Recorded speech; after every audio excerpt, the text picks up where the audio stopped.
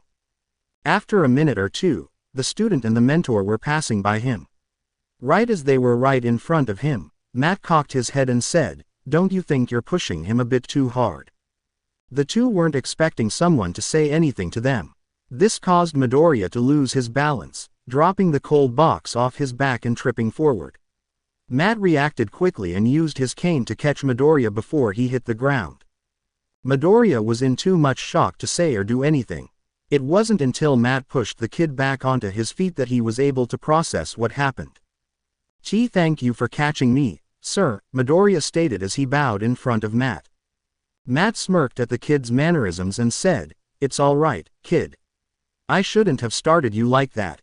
Young Midoriya, are you okay?" The man on the Segway asked his student.